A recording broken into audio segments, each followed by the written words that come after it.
le cadre des textes favoris des invités de l'Institut d'études anciennes et médiévales, voici Marie-Adeline Le Guenec de l'Université du Québec à Montréal. Pour cette balado-diffusion, j'ai choisi un document tout à fait singulier, on pourrait dire même énigmatique, et qui a été en fait une source majeure pour mon doctorat sur le métier d'aubergiste dans l'Occident romain antique. Le document en question, c'est une stèle de calcaire, généralement datée du 1er siècle après Jésus-Christ, qui a été mise au jour à Isernia, l'ancienne Aesernia, un municipe du Samnium, en Italie centrale, ce qui correspond à la région actuelle du Molise. Cette stèle est aujourd'hui conservée au musée du Louvre à Paris, sous le numéro d'inventaire MA 3165. Ce monument particulier, il se compose au registre inférieur d'une inscription en latin, publiée dans le CIL 9, au numéro 2689, et au registre inférieur d'un bas-relief figuratif. L'inscription détaille les comptes, l'addition d'un kaupo, c'est-à-dire d'un aubergiste, et de son client. Je vais vous citer le texte dans la traduction que j'en ai proposée d'après la lecture de Pierre Flaubert dans les années 1980. Donc cette inscription dit en français: Lucius Caledus Eroticus a fait faire cette inscription de son vivant pour lui-même et pour Fannia Voluptas. Aubergiste, l'addition. Tu as 1 demi-litre de vin, du pain 1 as, le plat du jour 2 as. D'accord. La fille 8 as. D'accord pour ça aussi. Du foin pour ta mule 2 as. Cette maudite mule causera ma mort.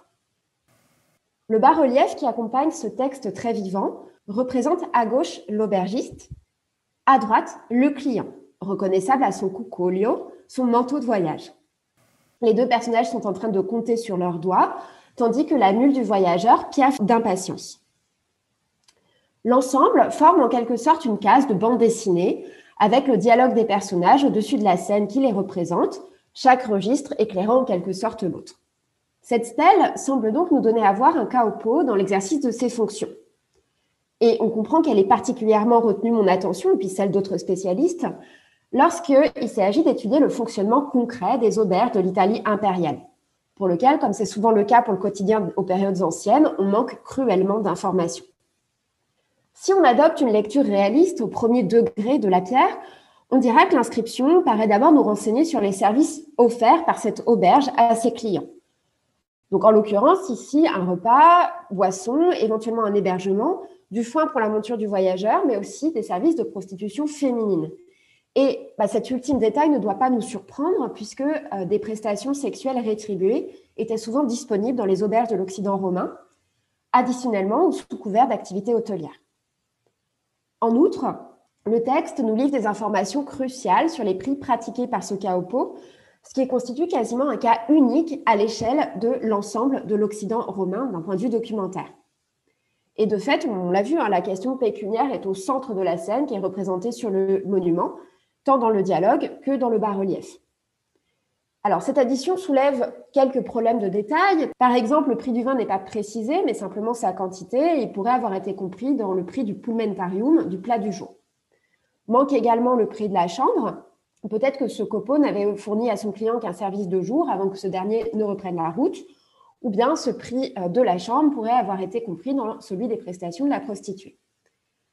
Mais rien toutefois dans l'ensemble qui tranche avec ce que l'on trouve ailleurs, de façon plus éparpillée, dans la documentation relative au monde de l'auberge romaine.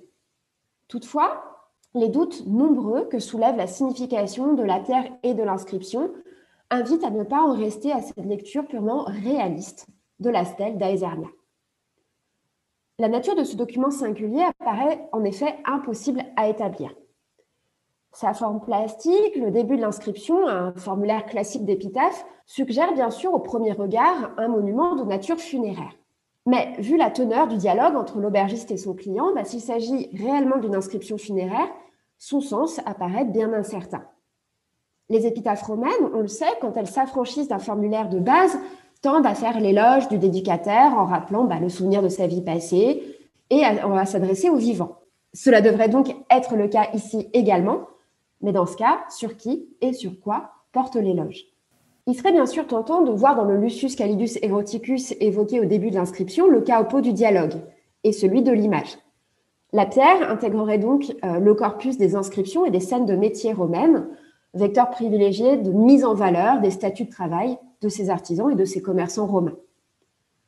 Toutefois, ailleurs dans le corpus, lorsque les aubergistes romains mentionnent leur profession dans des inscriptions, et surtout dans des inscriptions funéraires, ils ont tendance à mettre l'accent sur leur probité, sur leur hospitalité, bref, sur leur qualité commerciale et humaine. Or, c'est plutôt l'impression inverse qui se dégage de ce document, puisque le dialogue se clôt sur les protestations du client au sujet du prix du foin qu'il juge excessif. Et on peinerait alors à voir sur quoi porterait l'éloge de cet aubergiste âpre au gain. Toujours dans cette perspective funéraire, on pourrait alternativement proposer de faire de Lucius Calidus Eroticus le client, représenté en manteau de voyage sur le bas-relief. Cette interprétation semble peut-être moins évidente de prime abord, mais aurait en effet une valeur métaphorique. Il s'agirait d'une référence masquée à un motif bien établi au sein de la culture romaine, dans le domaine funéraire et plus largement dans le registre philosophico-religieux, à savoir l'assimilation de la vie à un trajet à parcourir ou à un lieu d'étape où l'homo viator, l'homme voyageur, ne ferait que passer. Le réalisme de l'inscription d'Aesernia s'en trouverait dès lors sujet à caution, dans la mesure où les différentes prestations mentionnées pourraient servir à rappeler de manière symbolique les joies de la vie que le défunt, dans son voyage vers l'au-delà, a dû quitter. Dans ce cas, cette inscription pourrait par exemple être rapprochée de la célèbre épitaphe des plaisirs perdus de Tiberius Claudius Secundus à Rome, qui est libellée de la sorte, je la cite en traduction, « Les bains, le vin, Vénus corrompent nos corps, mais ce sont les bains, le vin et Vénus qui font la vie. » Néanmoins, l'éloge funéraire du défunt ferait dans ce cas preuve d'un certain goût pour l'humour noir, sans équivalent ailleurs, si le istemulus me ad factum dabit qui clôt le dialogue doit effectivement être compris comme « cette maudite mule causera ma mort ». Une autre hypothèse interprétative a été avancée par le philologue autrichien Herbert Bannert, toujours dans la perspective d'une interprétation funéraire du document. Selon cet auteur, l'inscription et le bas-relief qui l'accompagne reproduiraient en réalité un extrait de comédie. Il pourrait s'agir d'un passage de mime ou d'atellane, deux genres théâtraux qui s'étaient spécialisés dans la représentation satirique du petit peuple et de la vie quotidienne. Ou encore d'un extrait de Commedia Togata, un genre qui connaît à Rome une grande vogue au 1er siècle avant Jésus-Christ, et qu'on désignait parfois par le nom de tabernaria, comédie des boutiques, ce qui correspondrait bien au choix du cadre de l'auberge. Dans cette perspective, on comprendrait mieux l'usage d'une écriture métrique dans le dialogue et la construction du texte qui ressemble effectivement à un échange comique avec des effets d'attente, de reprise et de rupture propres à déclencher le rire. Les deux premiers prix sont normaux. Le troisième prix est exagéré, mais le voyageur ne bronche pas et l'obscénité de la mention de la prostituée est d'ailleurs très représentative de la comédie populaire romaine. Le retour à un prix normal pour le foin voit par contre le client réagir à contretemps et contre toute attente, il s'en prend à sa mule plutôt qu'à l'aubergiste. Nous voyons ainsi se dessiner une scénette qui n'est pas si différente de ce que nous connaissons des comédies grecques ou romaines. Toujours selon Herbert Bannert, Lucius Calidus Eroticus serait dès lors en réalité un comédien, dont cette scène théâtrale aurait constitué en quelque sorte le morceau de bravoure et lui aurait conféré une certaine notoriété, au moins à l'échelle de la région. On aurait dans ce cas affaire à un véritable éloge funéraire, il est vrai assez original et crypté. Cette hypothèse a le mérite d'expliquer l'étrangeté de la stèle, mais on peut lui opposer le fait que le caractère théâtral de la scène n'est pas visible, contrairement à ce que l'on trouve ailleurs dans des représentations scéniques. En outre, la profession d'acteur du personnage n'est pas mentionnée dans l'inscription. De ce fait, en dehors de l'éventuelle célébrité régionale de Lucius Calidus Eroticus de son temps, la commémoration tourne court, ce qui va à l'encontre des principes de la culture funéraire romaine. Toujours en s'appuyant sur les conclusions de Herbert Bannert, on pourrait enfin proposer une alternative, à savoir que Lucius Calidus Eroticus a réellement exercé le métier de Kaupo et qu'il avait choisi de faire représenter sur sa tombe un passage d'une comédie célèbre qu'il jugeait emblématique de sa profession. Ni le texte, ni le bas-relief, directement ou par le biais de la confrontation avec d'autres sources, ne permettent toutefois de trancher avec certitude en faveur de l'une ou de l'autre de ces hypothèses.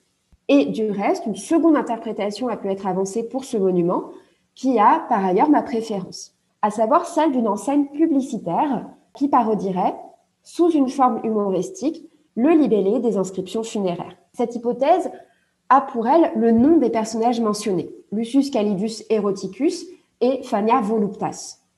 Outre les transparents eroticus et voluptas, calidius peut faire écho au terme calidum, qui désigne en latin un vin tiède coupé d'eau. Tandis que, selon l'épigraphiste italien Ivan di Stefano Manzella, le gentilis fania serait une allusion à la lex fania cibaria, une loi somptuaire du IIe siècle avant Jésus-Christ, dont le nom était devenu proverbial à Rome. La double référence au plaisir du corps et de l'alimentation ou de la boisson, dont il est ensuite question de nouveau dans l'addition, semble trop belle pour être véritable. Toutefois, remarquons que, considérés isolément, ces gentilis et cognomina sont attestés en Italie au 1er siècle après Jésus-Christ. Une inscription d'Aesernia voit d'ailleurs un Marcus Calidus Balbinus commémoré par son fils Lucius, tandis que, toujours à Aesernia, une autre inscription évoque une Fania Lea. Mais l'accumulation de signifiés que présente notre stèle et son onomastique est en revanche sans comparaison. D'autre part, on trouve effectivement au sein de la documentation épigraphique occidentale quelques inscriptions à caractère publicitaire qui, dans leur libellé et leur aspect formel, se rapprochent d'inscriptions funéraires. Toutefois, la référence n'est jamais poussée aussi loin que la stèle d'Aesernia. Le seul parallèle possible est constitué par l'inscription CIL 6 9556, une enseigne qui vante les mérites d'un marbrier graveur du Champ de Mars et qui s'ouvre justement par une invocation au dieu Man. Mais ici, le choix du formulaire funéraire paraît déterminé par la profession exercée par le commanditaire de l'inscription, qu'il s'agisse d'un trait d'humour ou plus sûrement d'une manière pour lui de faire preuve de ses talents de gravure. Le monument d'Aesernia s'en trouverait de nouveau renvoyé au rang d'énigmatique unicum. Par conséquent, aucune inscription ne domine pour ce monument tout à fait unique en son genre. Le détail de l'inscription et du bas-relief peut être corroboré par le reste de la documentation disponible, mais la lecture réaliste de l'ensemble doit être au moins mise en doute, contrairement à l'approche qui est généralement adoptée à son sujet dans l'historiographie. Sans doute convient-il d'inscrire ce monument dans le champ des représentations associées à l'activité hôtelière dans le contexte culturel romain, plutôt que d'y voir le reflet de pratiques réelles, sans du reste que ces deux dimensions entrent forcément en dissonance.